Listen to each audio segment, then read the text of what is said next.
Do you know the number one most frequently asked question in the coaching sessions with my clients? Aditya, how do I be more productive? It is very stressful to wait until the last minute to get things done. Besides that, I'm losing all the credibility. I've tried all the time management techniques like Pomodoro technique, 5 a.m. club, or prioritizing things, but none of them seem to be working.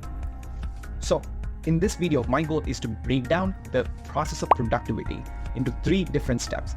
By mastering this 3 different steps, you can live a life of productivity. You know, the first thing we all do when we can't get things done is to label ourselves lazy. Look at this person, he or she is more productive and can get so much more done. I can't get anything done, so I'm lazy. So the first step is to stop labeling ourselves lazy, because this approach is motivated from a place of fear, and it's a very short-term approach because it's very painful to be self-abusive for a long period of time, because we have very smart ways on how to overcome the pain. For example, watch a YouTube video, or even better, binge watch a Netflix series, or eat some ice cream so we can beat the temporary pain.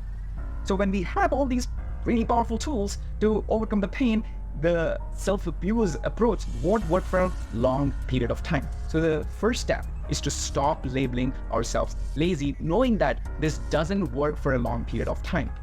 So you might say, Aditya, if I'm not abusing myself as lazy, idiot, loser, how can I get anything done? That was my only source of motivation until now. That is what made me successful until now.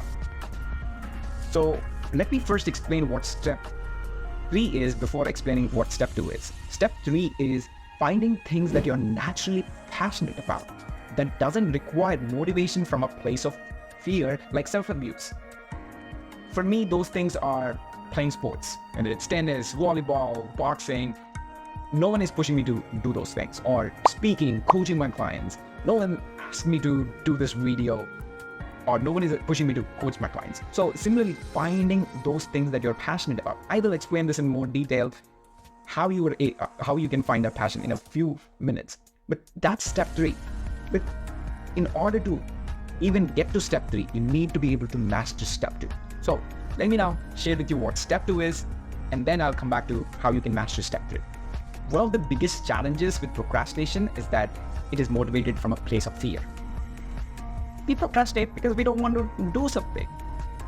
And the only reason we do something is because our manager expects to do it, or our client expects to do it, or you're expected to do something by your parents, family, culture.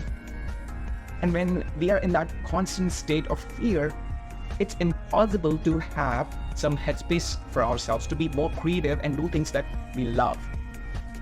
It drains us to be operating from a place of fear for an entire day, and at the end of the day, we are out of juice to be any creative. So the second step in the process, before we move to the third step, is addressing our fears. And the way to address those fears is to understand what those fears are. For many of us, the typical fears are fear of perception. What do other people think? Fear of losing money, fear of losing a job, fear of losing our identity.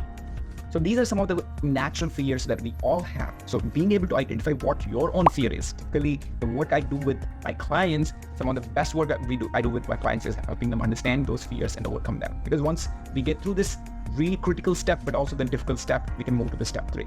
If you're not working with a coach, write some reflection down on what that underlying fear is and address it. For me, I had a big fear of money. I come from poverty back in India. Didn't grow up with a lot of money. So that's a strong fear I have. And the way I addressed it is by creating a safety net.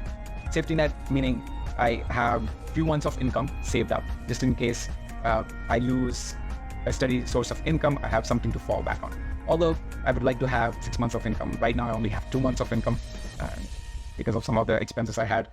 But I also have another plan B, which is move to Puerto Rico, which is my secondary home. It's very inexpensive to live from Puerto Rico, but it's a great place because I still have access to US markets. So that's also my plan B, right? So create some kind of a safety net so you can address your fear. You know that you can put a roof over your head, and some food in your body and provide to your family. As long as you have some safety net, you will be able to address your fear. Or maybe your fear is not in anything to do with money. It might be something else. And that's why it's critical to identify what your deepest fear is and being able to address it. So that's step 2. Once you are able to address this fear, which is pretty challenging, even though I'm saying it takes a period of time to be able to address it, you can move into step 3, which is how to find your passion. In the work with my clients, I give them several tools to help them identify their passion. Tools like strengths assessment, values assessment, branding assessment, and many others.